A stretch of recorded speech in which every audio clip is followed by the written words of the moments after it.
Después de 10 programas hablando de toma de decisiones, habréis podido observar que el interés de este programa consiste en acercarnos a distintos perfiles directivos y cómo han ido tomando decisiones a lo largo de su carrera. Es decir, decisiones personales con efectos en sus vidas profesionales y también personales. Sin embargo, hoy abrimos un poco más el abanico. ¿Cómo toman decisiones aquellas posiciones que velan por las personas? Mari Carmen Lacuesta ya pergeñó en un capítulo interesantísimo, que os invito a ver y a escuchar si no lo habéis hecho ya, cómo las empresas que ponen a las personas en el centro toman mejores decisiones. Y puso en solfa cómo las personas no son un recurso, que hay que hablar de talento, que hay que hablar de desarrollo, de dirección de personas, algo en lo que nuestro invitado de hoy es todo un maestro, especialmente cuando el contexto no lo pone fácil, es decir, cuando hay conflictos laborales. En esos momentos, decidir se vuelve incómodo, hay impacto, hay consecuencias, y se deben medir muy bien los gestos y las palabras. Escuchemos con atención lo que nos viene a contar Antonio de la Fuente, director de Personas, Cultura y Talento en empresas como Ono, Vodafone, Indra, Globalia y Europa. Antonio es también presidente de la Asociación de Directivos de Relaciones Laborales, porque resolver un conflicto laboral no va de imponer, va de equilibrar, de entender intereses, de encontrar un punto en el que todas las partes puedan avanzar, colaboradores, organización, stakeholders, en definitiva, la sociedad. Y quizá en un mundo cada vez más polarizado, su mirada cobra aún más sentido. Escuchar, ceder, construir y pensar en el bien común, porque cuando las decisiones se toman solo desde posiciones rígidas, el conflicto no se resuelve, se enquista. Hoy en Smart Decisions vamos a hablar de ese territorio, vamos a viajar a ese lugar en el que la ley se encuentra con el negocio, donde la empresa se cruza con las personas, donde el corto plazo compite con la cultura a largo plazo. Allí es donde realmente encontramos el liderazgo de Antonio de la Fuente. Vamos a recibirle, ya le tenemos por aquí.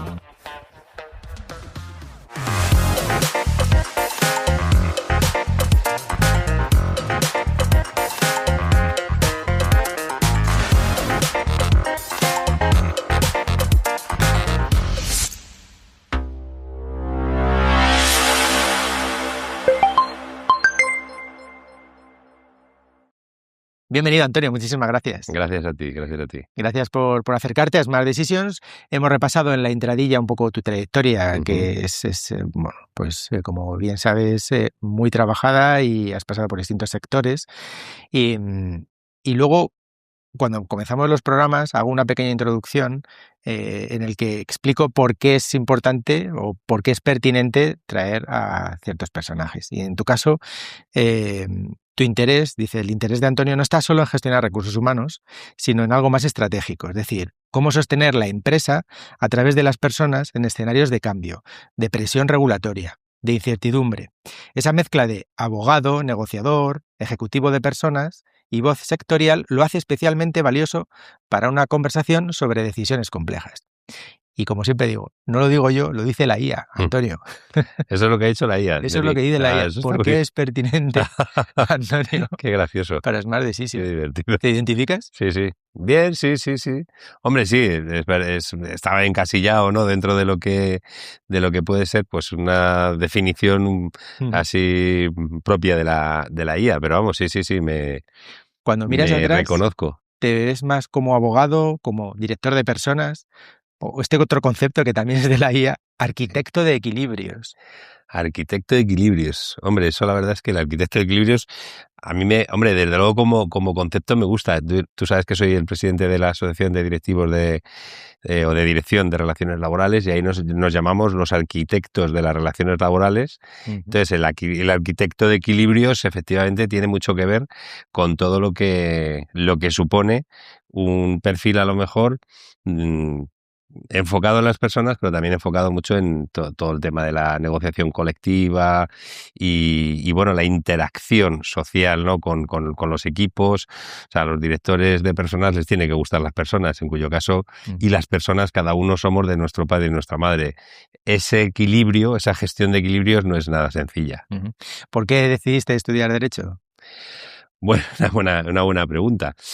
A ver, la verdad es que no es bueno, tomé una decisión, que ahora te la cuento un poco porque es una decisión graciosa. Yo iba enfocado a ser arquitecto, yo quería ser arquitecto. Esa a lo mejor era mi vocación en aquel momento. Pensaba que, y de hecho yo estaba estudiando no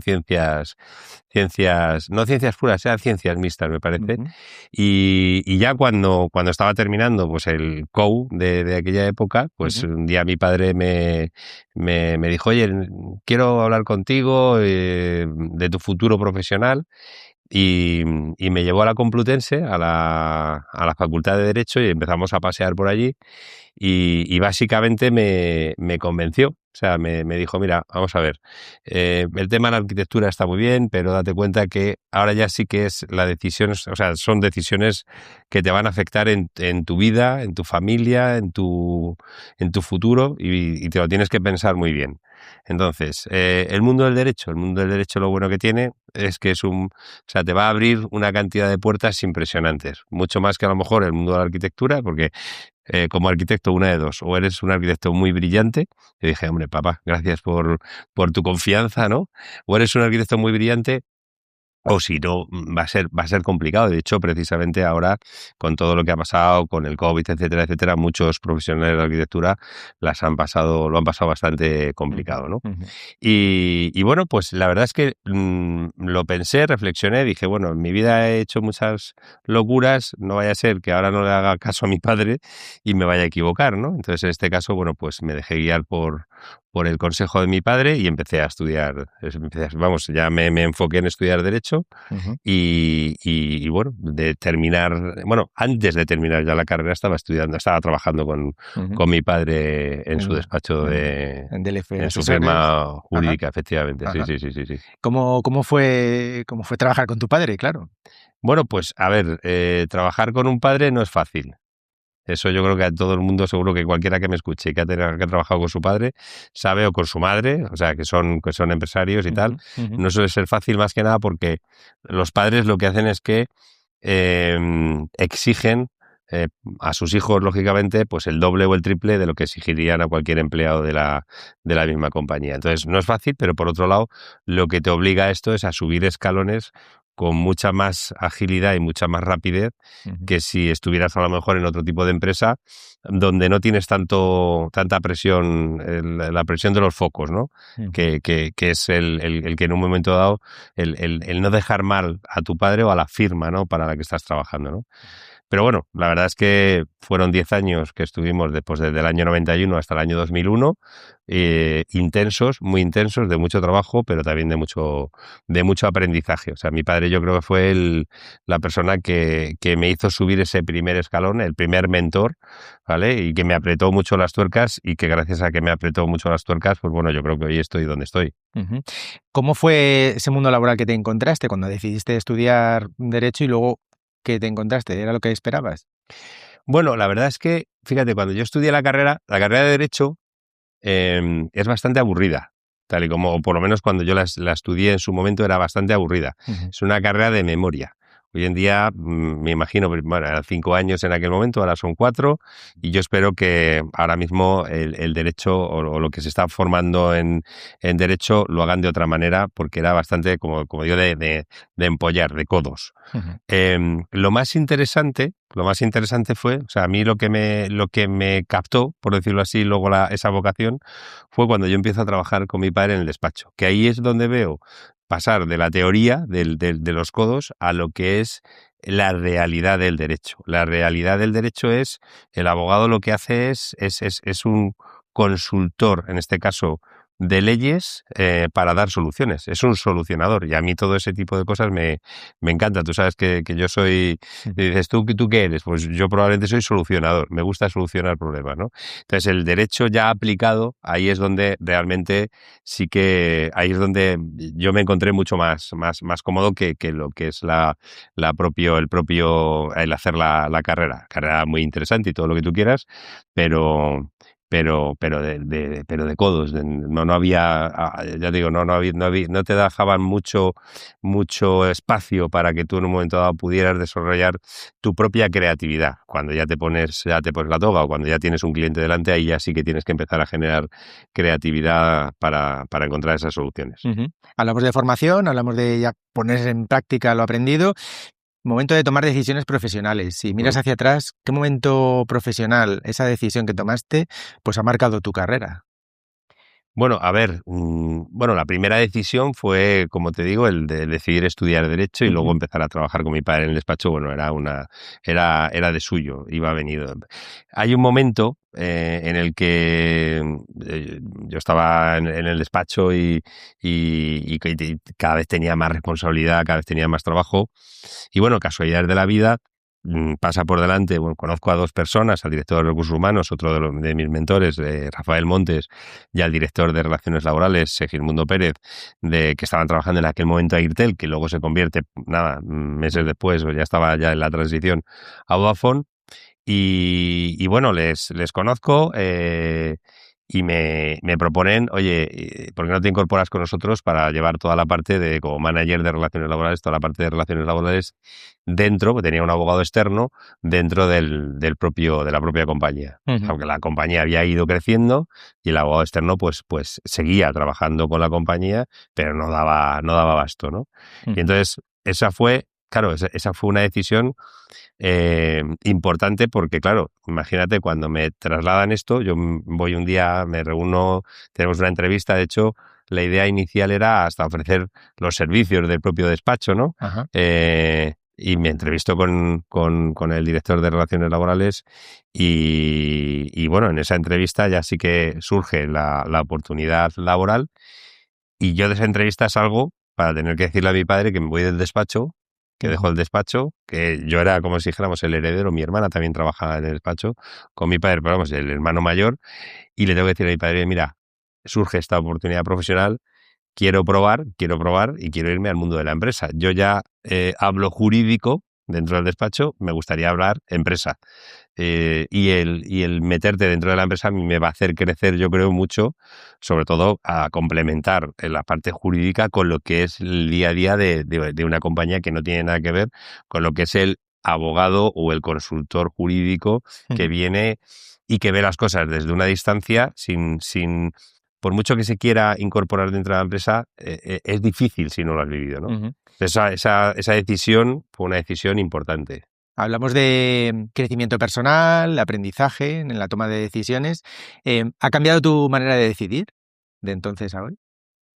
Pues hombre, yo creo que sí, ¿no? O sea, es verdad, a partir de que yo me incorporo a Airtel, Vodafone, eh, Voda- en el momento de Airtel era una empresa muy, muy, muy española que realmente, o sea, las empresas en las que luego ONO es otra Ujú. empresa muy española, Indra es otra empresa muy española, Globalia también es una empresa muy, muy española del estilo español.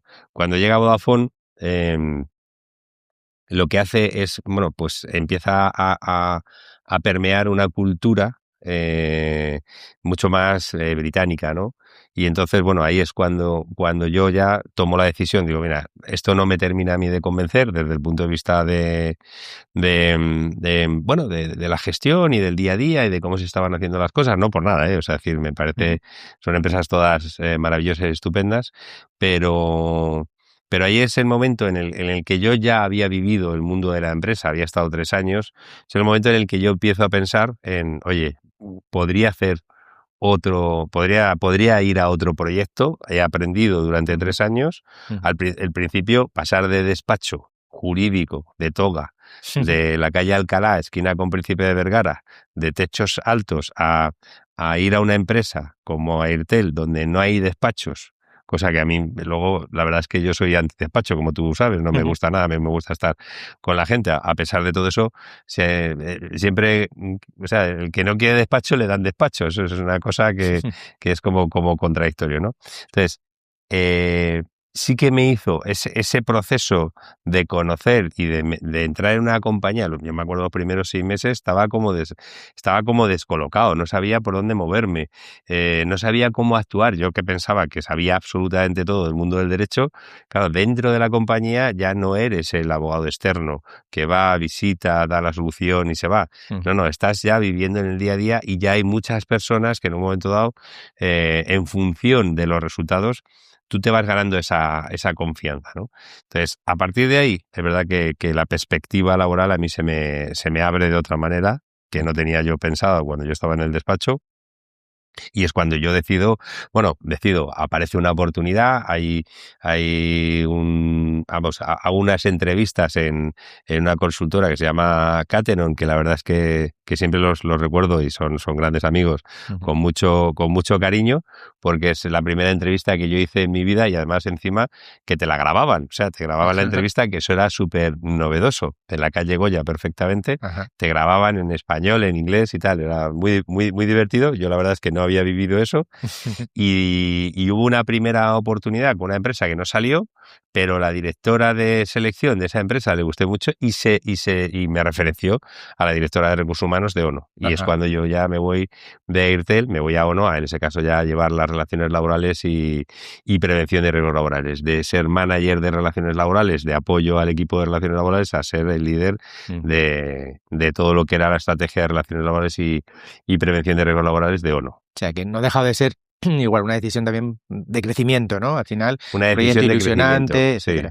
¿Qué peso tiene en tus decisiones? Es pregunta estrella en Smart Decisions. ¿Qué peso tiene la intuición versus los datos, la evidencia en tus decisiones? Mira, a ver, yo creo que la intuición, mira, cuando se te presenta un proyecto, tienes que hacer mucho caso, tienes que ver, lógicamente, tienes que analizar dónde te vas a meter, tienes que ver si ese proyecto está alineado con tu misión, visión, valores, cultura, es decir, con lo que tú eres, ¿no? Si tú estás alineado o no, porque si no te puedes meter en un proyecto y vas a sufrir mucho.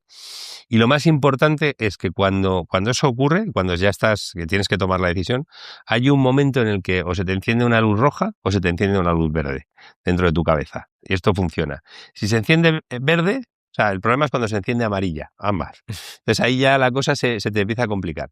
Si se te enciende verde, yo creo que tienes un 90 y muchos % de acertar y que la decisión que estás tomando sea la correcta. Y si se te enciende roja, no tomes la decisión. ¿Por qué? Porque al final, aunque te estén pagando muy bien, aunque te den, en apariencia sea todo maravilloso, pocos meses después te vas a dar cuenta que te has equivocado y vas a ser un gran infeliz dentro de esa compañía, que a lo mejor es, pues oye, el no va más de la verbena, y que de repente dices, ¿y ahora qué hago? Estoy como una especie de golden jail, ¿no? Como una cárcel de oro, ¿no? Entonces sí que hay que hacer, la intuición es muy importante. Cuando se te enciende la lucecita verde, tienes que hacer caso a tu lucecita verde. ¿He hecho caso siempre a mi lucecita verde? No, por eso alguna vez me he equivocado, ¿vale?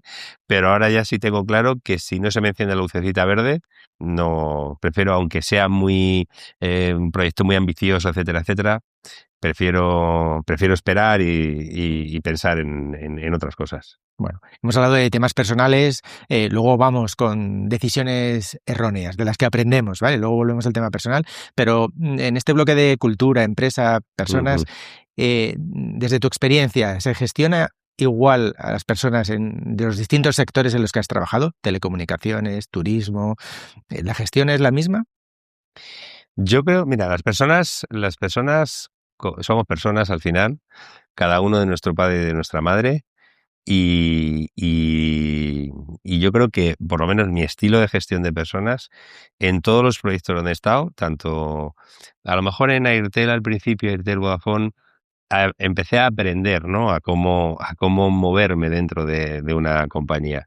Pero luego en ONO, tanto, en ONO, en Indra o en Globalia, mi forma de gestionar personas, hombre, habrá evolucionado, habrá mejorado, no lo sé, eso lo tendrán que decir las personas que han trabajado conmigo.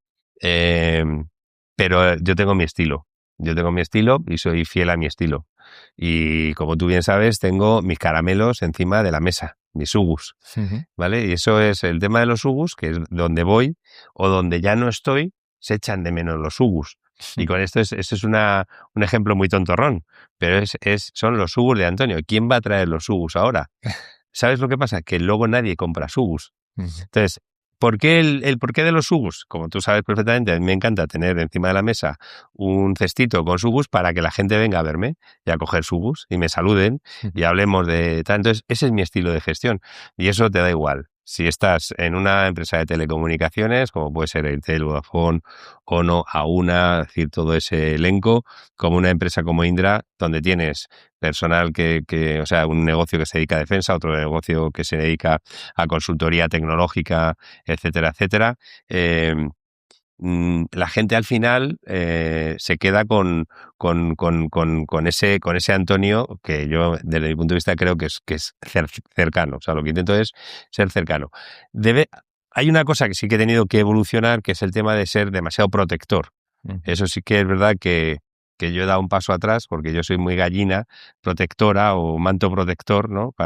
Hombre, es verdad que al final un director tiene que proteger a su equipo, como no puede ser de otra manera, pero el equipo también tiene que salir debajo de la zona de confort. Está muy bien, pues se está muy a gusto, pero tiene que salir debajo y enfrentarse a la vida real, porque un día no estás y entonces te encuentras con gente que me ha pasado, pues que es el anhelo de coño cuando estábamos contigo. Ya, pero esto no puede ser, porque no podéis ser infelices porque no estéis conmigo. Entonces eso sí que lo he intentado, como si dijéramos, suavizar y empujar a la gente a que salga un poquito adelante, que salgan a torear. Yo estoy al lado, pero que salgan a torear y que no les dé miedo, aunque les dé miedo. Doy fe de los sugus y a veces hasta bombones. Ya, bombones también, sí. ¿Cuál ha sido tu mayor reto al que te has enfrentado?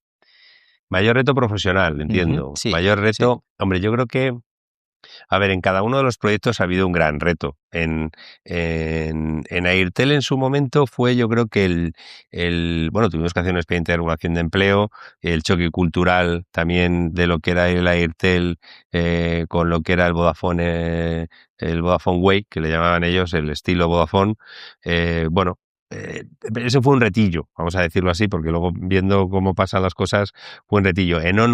No nos estuvimos a punto de quebrar la compañía, compramos Auna, la digestión con Auna no fue nada sencilla, cambió el presidente, cambió el consejero delegado, fue bastante convulso todo, llegó un nuevo presidente, José María Castellano, una nueva consejera delegada, Rosalía Portela, pusimos encima de la mesa un plan estratégico, seguimos nuestra hoja de ruta y ahí es verdad que tuvimos que hacer ajustes también, pero hubo un reto muy importante y la compañía al final se vendió a Vodafone, que es la segunda vez que ya me he comprado Vodafone porque antes estaba en Airtel, la vendimos por 7.200 millones de euros cuando era una compañía que estaba a punto de haber quebrado, ¿no? Entonces ahí la verdad es que tuvimos un reto muy importante del mantener esa compañía a flote y hacerla y ponerla muy en valor.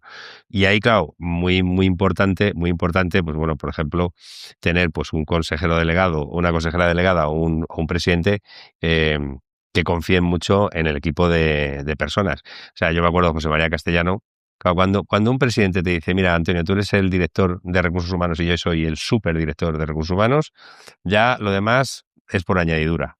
O sea, ya sabes que las personas son importantes para ese equipo de primer nivel, ¿no? De dirección. El siguiente reto muy, muy, muy complicado, y además en este caso lo has conocido tú de primera mano, ha sido el de Globalia. Globalia, cuando yo me entrevisto con Javier Hidalgo y me propone, oye, tenemos que profesionalizar, modernizar, evolucionar todo lo que es la gestión de recursos humanos, junto con José Carlos Díaz Lacazi, que era el director general de transformación. Hay que transformar toda la parte de procesos y hay que transformar toda la parte de la gestión de las personas unidas precisamente a esos procesos. Fenomenal. Ahí teníamos un reto por delante de multiplicar por 2 la compañía hasta que se toma la decisión de vender la compañía a IAG, en este caso la compañía aérea, por 1.000 millones de euros. Eso fue el 4 de noviembre del 2019. Pocos meses después viene la pandemia. Y ahí es verdad que yo creo que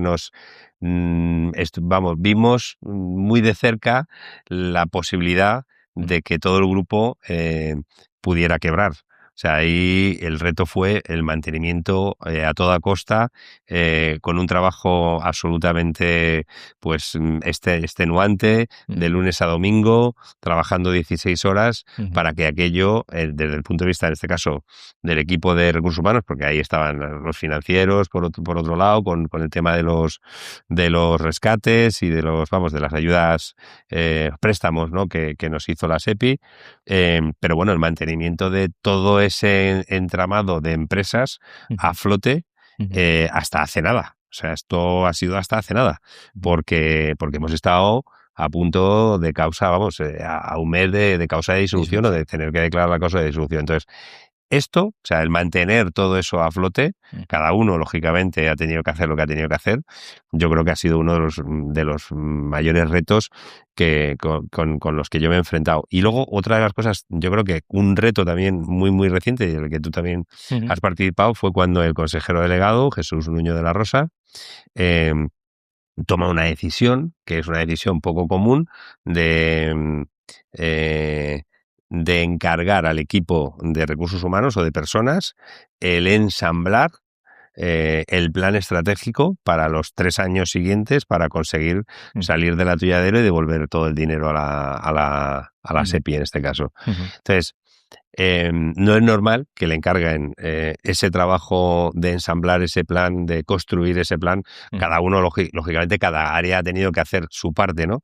Pero preparar todo como si dijéramos, todo el material para poder ensamblar un plan estratégico y que luego ese plan estratégico se llevara a un cuadro de mando y que ese cuadro de mando mensualmente tuviéramos el seguimiento de todas las cosas que nos habíamos comprometido, tanto las tácticas como las estratégicas, porque había algunas que eran tácticas por cuestiones económicas, etcétera, etcétera. Eso también es uno de los grandes retos a los que yo le agradezco mucho a Jesús que me diera la oportunidad, en este caso, bueno, no de liderarlo yo, de liderarlo con todo el equipo de recursos humanos, más otros compañeros que venían de otras áreas. Pero desde luego has mencionado que es fundamental la alineación de quien está más arriba, es decir, el CEO, sí. Y poner en valor ese trabajo de recursos humanos o de la Dirección de Personas, Cultura y Talento. Ha variado, ¿no? La nomenclatura. Hombre, la nomenclatura, en mi caso, yo siempre, es verdad que el concepto recursos humanos es un concepto, yo creo, más antiguo, igual que antes era el director de personal, que se llamaba, luego los recursos humanos. Claro, aquí el problema de los recursos humanos es si son recursos o si son humanos, ¿no? Entonces, personas, cultura y talento yo creo que define más, por lo menos, mi modelo de entender cómo se tiene que gestionar toda la parte de recursos humanos dentro de una compañía. Esencial. Para eso es esencial que el líder, el CEO, el presidente, estén absolutamente alineados y sabiendo que recursos humanos o que personas, cultura y talento es estratégico en la marcha. Ahí, lógicamente, no es lo más importante. O sea, hay otras áreas como son las de operaciones, las áreas comerciales, las áreas de transversales, de financieras, de legal, en fin, mantenimiento, tal, ¿sabes? Y no son solo un asunto financiero, ¿no? Y yo, yo creo, vamos a ver, el tema financiero en estas empresas donde yo he estado era importante. En Indra tuvimos que hacer una serie de ajustes porque había un problema financiero bastante grave cuando entra Fernando Abril Martorell. En ONO 3/4 de lo mismo. Se compra la parte de cable de AUNA, y entonces esa ingestión no es tan sencilla como se pensaba y entonces se convierte en un problema y había un peso muy importante financiero. Ahora bien, todo eso está muy bien, o sea, tú tienes que tener una estrategia. Las finanzas, yo siempre digo que al final es como tú tienes un Fórmula 1, ¿vale? Y entonces las finanzas es la gasolina que tú le echas al Fórmula 1 para que ande. Pero el coche anda o no anda en función del motor. Y el motor son las personas. Entonces, si el motor no está bien engrasado, si las personas no están bien no están en el centro de todo lo que es la estrategia de la compañía, difícilmente se van a conseguir los resultados. Es desde mi punto. Bueno, no es que ya sea mi punto de vista, es que lo he vivido. Es que ha pasado en ONO. O sea, esto que estoy contando es que se puede ver en los medios de comunicación, porque ha pasado en ONO, ha pasado en Indra, ha pasado en Globalia. O sea, es decir, son casos reales que luego se ve el resultado y que lo puedes ver en la prensa. O sea, no es un tema de que yo me lo esté inventando ni nada por el estilo. ¿Y la gestión de conflictos laborales? Bueno, ¿Cómo lidias con ellos? Mira, la gestión de conflictos laborales, que parece que es un mundo que parece que es Mordor, ¿no? Y donde está ahí todo oscuro, ¿no?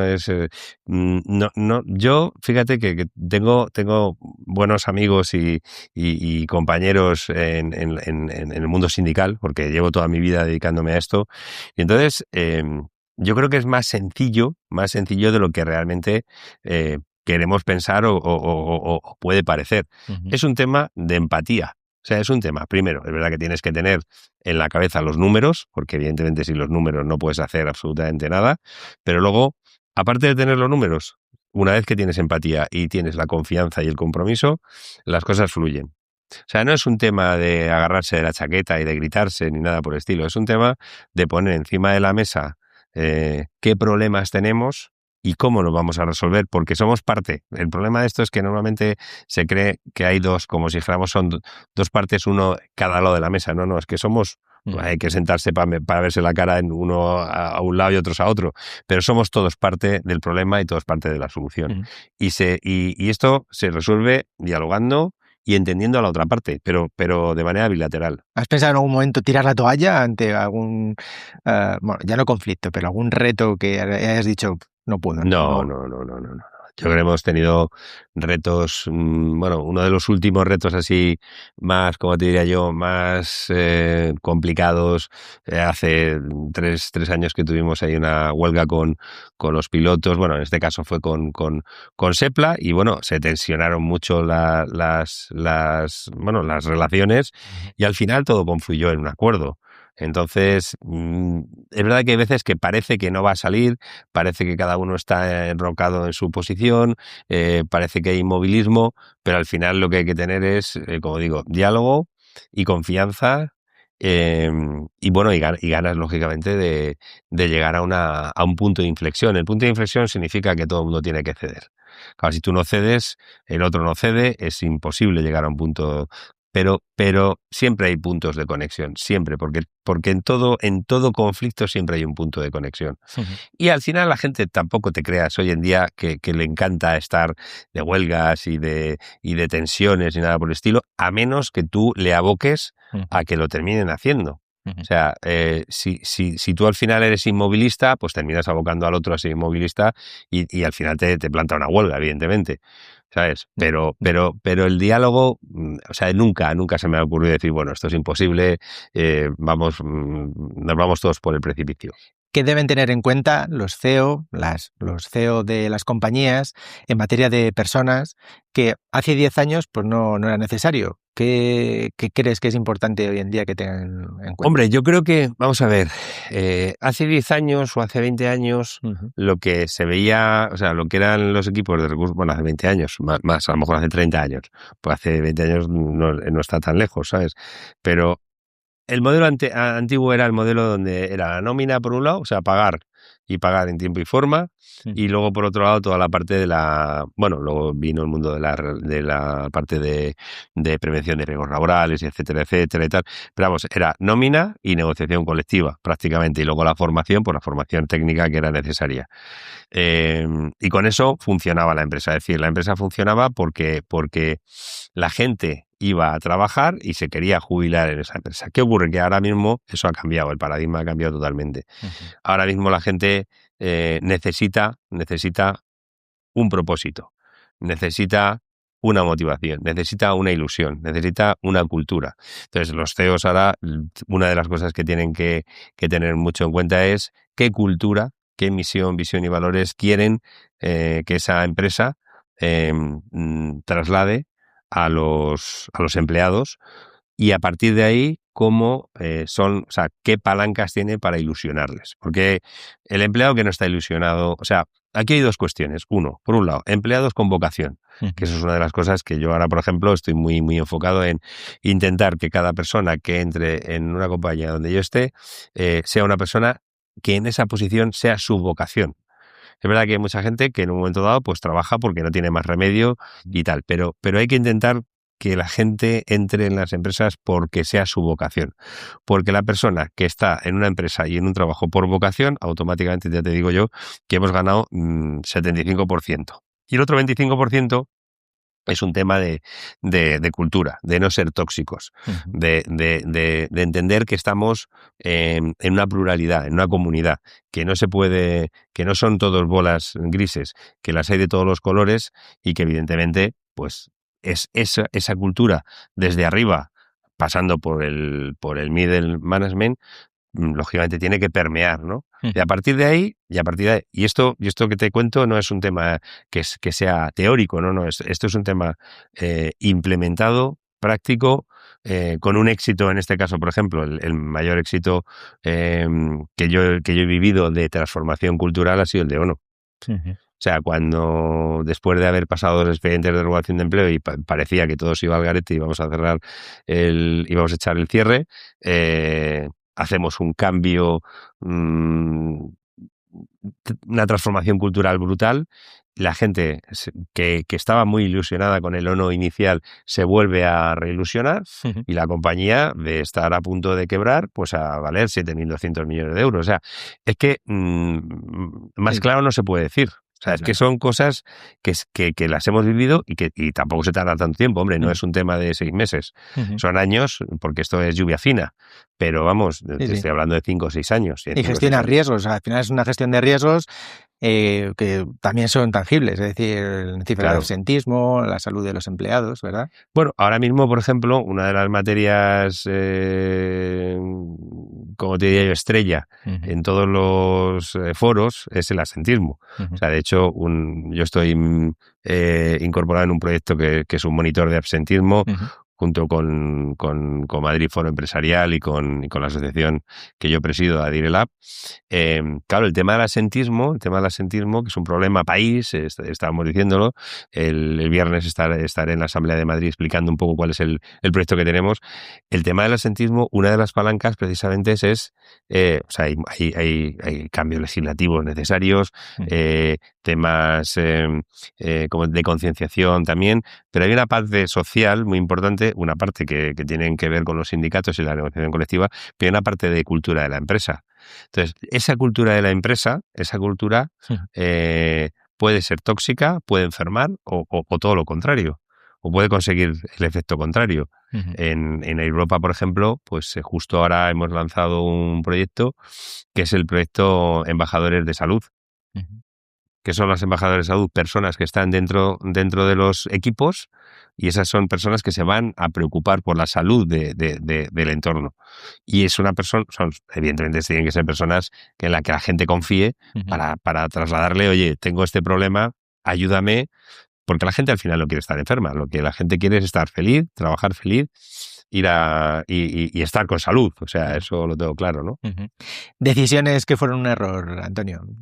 ¿Recuerdas alguna que fue un error? De la que evidentemente aprendemos de los errores, ¿no? Sí, decisiones que a ver, yo creo que las decisiones erróneas, puedes tomar muchas decisiones erróneas en tu vida, pero como tú bien has dicho, o sea, yo creo que ninguna decisión es tan errónea en el sentido tan catastrófica que no te haya hecho aprender de algo, ¿no? Es verdad que bueno, pues sí, que en alguna ocasión no son, en mi caso no han sido grandes decisiones las que a lo mejor han sido a lo mejor decisiones más de menudeo, de estrategia, de pensar que se podía a lo mejor hacer algo y que al final pues ha sido más difícil llevarlo a cabo, o a lo mejor está mal planteado, ¿no? Pero bueno, yo me quedaría, más que con las decisiones erróneas, me quedaría con el aprendizaje, porque gracias a las decisiones erróneas, gracias a cuando te caes y te tienes que levantar, es cuando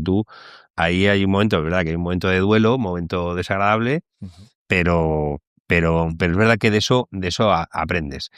Yo, fíjate, te diría, decisiones erróneas o decisiones que he tenido que tomar en contra de mi voluntad, que esas serían las que más daño me han hecho. O sea, yo he tenido que tomar decisiones a lo largo de mi trayectoria en varias ocasiones, no en una ocasión, en varias ocasiones, que iban en contra de mi voluntad. Lo único que pasa es que al final, para evitar males mayores, pues al final tienes que apechugar y tienes que empujar o tienes que quedarte con esa decisión. Pero yo ya te diría, más que erróneo, serían decisiones en contra de mi criterio. Que eso sí me ha hecho mella a mí. O sea, eso me ha hecho mella, y es verdad que también, igual que me hace mella a mí o a las personas que en un momento dado han tenido que soportar esa decisión, yo creo que luego eso te hace más fuerte para que en un futuro eso no vuelva a ocurrir. Aunque es verdad que las circunstancias en cada momento pues te obligan bueno, sobre todo, ¿cómo te diré yo? A equilibrar entre la decisión y un mal mayor en el caso de no haberlo hecho, ¿no? Riesgo-beneficio, ecuación. Eso es, sí. Para Antonio de la Fuente, ¿qué le dirías? ¿Qué mensaje le transmitirías a tu yo de hace 20 años? ¿Qué consejo le darías? A mi yo de hace 20 años, pues ¿Cambiarías fíjate, algo? hombre, yo a mi yo de hace 20 años,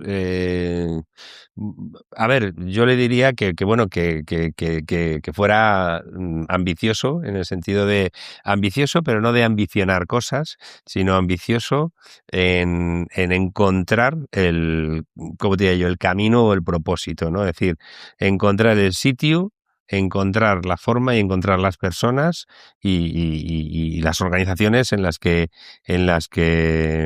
seguir, te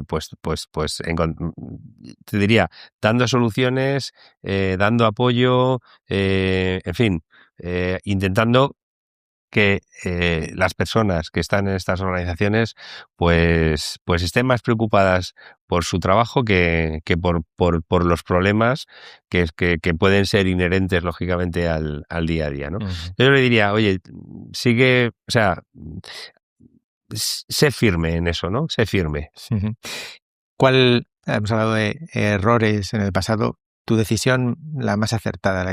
Dices ahora, echo la vista atrás y digo, hombre, la decisión más acertada que yo he tomado ha sido tener hijos, eso está claro. O sea, casarme y tener hijos. Es verdad que tengo 4 hijos maravillosos y yo creo que esa es la mejor decisión. Es verdad que en su momento, porque cuando te pones a tener hijos dices qué barbaridad, dónde me estoy metiendo, pero ahora lo ves con el tiempo y es la mejor decisión, sin lugar a dudas.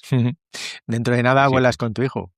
Dentro de nada, sí, la semana que viene, si Dios quiere, el día 15, volaré con Javier, que bueno, me va a hacer una ilusión tremenda, ¿no? Porque bueno, por ejemplo, Javier es dentro de mis 4 hijos son maravillosos, los dos mayores pues tienen sus vocaciones, una es profesora de infantil, y el otro es piloto. Los pequeños todavía, el de 16, pues estamos intentando encontrar su vocación, sí. y el pequeño ya trabaja para el Corte Inglés, lo tenemos de modelo, efectivamente, ya lo tenemos ahí, ya lo tenemos produciendo, ¿no? Veremos a ver por dónde sale. Pero vamos, para mí, claro, la vocación brutal de Javier cuando tenía 12 años hasta que ha logrado ser piloto y volar en una aerolínea, la verdad es que para mí va a ser se me van a caer las lágrimas seguramente en ese vuelo. ¿Qué decisión te habría gustado tomar antes? Decisiones de tomar antes, me dices ¿La a tomaste, nivel... bueno, pues no sé, algún cambio en tu vida que hubieras dicho, pues esto tenía que haberlo hecho antes. Bueno, no, fíjate, no te diría, yo creo que yo soy una persona bastante reflexiva y no, yo creo que las cosas van ocurriendo, en mi caso, en mi caso creo que las cosas van ocurriendo a su debido momento. Antonio, ¿Sí? Última pregunta. ¿Qué es para Antonio de la Fuente una decisión inteligente? Hombre, yo creo que una decisión inteligente es cuando a ver, la pregunta, la verdad es que es una pregunta inteligente también o interesante, ¿no? Yo creo que una decisión inteligente es cuando tú realmente sientes que estás acertando en el camino al que tú te has enfocado, ¿no? Esa es la decisión inteligente. Cuando realmente te encuentras que lo que tú estás haciendo está muy alineado, como te digo, hay veces que tienes que tomar decisiones que van en contra incluso de tu criterio, pero cuando tomas una decisión inteligente, que es una decisión en la que tú te encuentras perfectamente cómodo y que, bueno, oye, puede ser que esa decisión inteligente termine bien o termine mal, pero es en la que tú te encuentras, es yo creo cuando se te enciende la lucecita verde y ahí dices, esto es lo que tengo que hacer, ¿no? Esa sería para mí la decisión inteligente. Muy bien. Pues nada, llévate nuestra taza inteligente de recuerdo. Espero que hayas estado cómodo durante la entrevista. Muy cómodo, muy cómodo. Muchísimas gracias por tu tiempo, Gracias a ti, Antonio. gracias a ti. Un placer, un placer.